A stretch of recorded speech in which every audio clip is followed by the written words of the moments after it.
What's up, YouTube? My name is Talon, and today I'm here to finally review Invincible Season 3.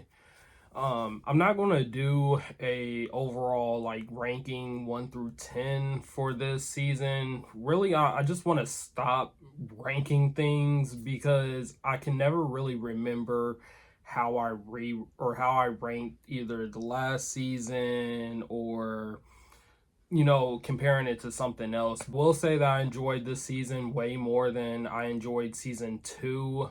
I think season 1 is still the best season out of all 3 seasons, even the Adam Eve special, which doesn't really count. But I would say this season 3, kept me tuned in way more than season 2. And then again, we didn't get a 6 month break or a 4 month break between the 4 episodes. The 4 and 4 episodes, 8 episodes total. But I would say there's a lot of ups to this season. I, I don't know. I still have some problems with the animation because there's some times where it's just flat, and there's also other times where I'm just not given enough. I know there's a lot of story when it comes to the Invincible comic series. I never personally read it, so it's good to sit back as a fan and just see what's coming up next without knowing what's going to happen next, pretty much, which is cool. But then again, I would rather see less time on these episodes because a lot of these episodes are 50 minutes long, 55, an hour. I think the shortest was maybe 45 minutes. But if they're going to give us better animation, I would prefer to have less time then. I mean, because they're obviously spending a good penny on this series, but I feel like it could be so much better if the animation was up there. Now, don't get me wrong, because the story is still continuously bringing me back. I might not watch the episode after a day or two. If I was super into this, then I probably would have watched it at 3 a.m. when it first dropped. But now, I'm watching it at 1 a.m. the next following day on Friday and finally getting my review together. But overall, it has me excited for what's coming next. It was sad to see Rex die. And I did really like what they were doing for Oliver's character. Now I have heard that he's supposed to get another growth spurt, hopefully by season 4. So we'll see. Maybe he'll be more of a teenager by then, because he does have that Virgmite blood, so he'll be able to live longer. So he's going to age faster naturally because of his species. Towards the end, there was also some decisions that Mark was making that I just did not agree with, especially him as a hero. So when his other versions came to Earth and then he just decided to stay in the hospital with Adam Eve, and his other versions was literally just destroying the planet, killing people, doing all this mess, and then he's just deciding to stay in the hospital. And the only reason he got up and left that hospital was because Cecil came in and told him that what's his name, Langstrom Levy, was back. And he pretty much just got him up right like that. And it was just as soon as he went in to go fight him, it was just all about revenge at that point. It's just not heroic to me. And then he sees what happens with Powerplex and how his actions with Omni-Man, destroying the city. Granted, he couldn't really help it at the time fighting Omni-Man because he wasn't as strong as he is now. But Human Conquest is literally destroying the city. And then other versions of himself before this was also destroying the city. And you already see what happens with Powerplex and how some of your actions can impact other people, whether it's death or create new villains or whatever. And it's you're still making these same mistakes, Mark. Come on, I mean, there was a point in time where like he did try to fly up in the air and take the fight to space. Props to him for that.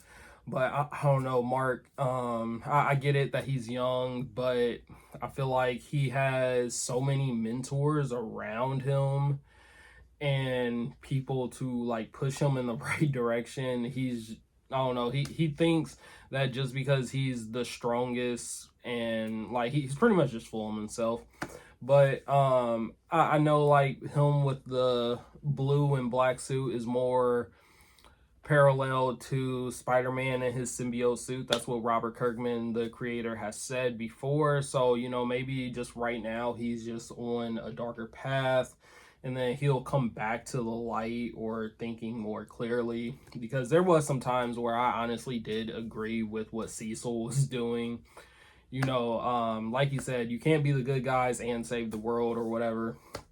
But I don't know. I'm still excited for season 4. I know it like literally just got confirmed like today that it'll be in the works. So I hope that they keep on pushing this out. I'm still hoping the animation gets better, but like I said, the plot of the story is still pushing me forward. There was some times where I was taken out of it a little bit because of the animation, but overall I was still tuning in week to week. I might not have watched it like that Thursday, but I was always watching it around the time of release. So I mean, so far it's not like my favorite season, well, my favorite series of this year that has released. I think Friendly Neighborhood Spider-Man was a lot more enjoyable, a lot more fun. um but it's gonna be apples to apples at that point. And then I mean, Daredevil Born Again is on right now. It's only 3 episodes in, but just out of like superhero content period, Daredevil has definitely got my most attention when it comes to the excitement levels.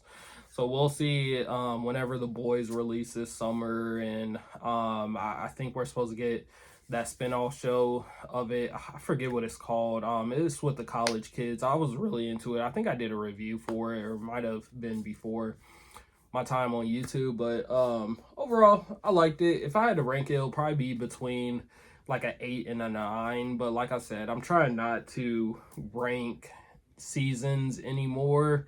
I would rather just rank it as a whole, because if I forget how I ranked the last season and I say like this is 8.5, but I said last season was a 8.7, but I enjoyed season 3 more, things get inconsistent. So I'm trying to stay away from that.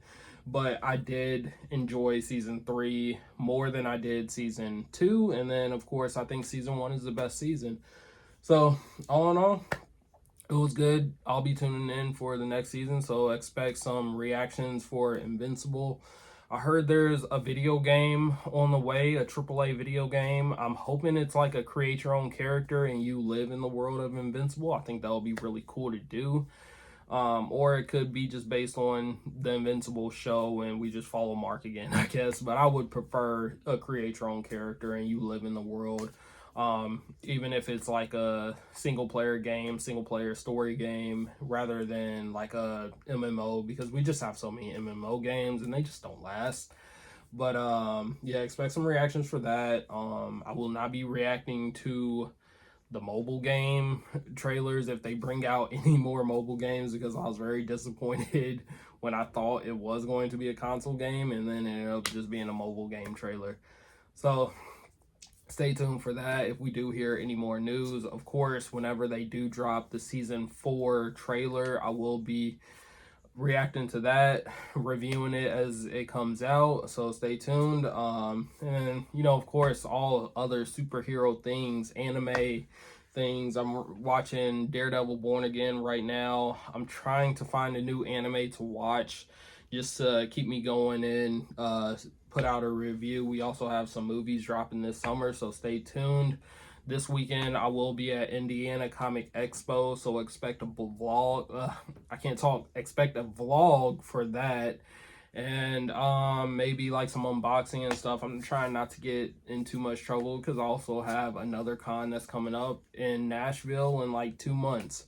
So I also got to prepare for that, which is like the most important thing at the top of my list. So Other than that, stay tuned for a lot of things coming to the channel.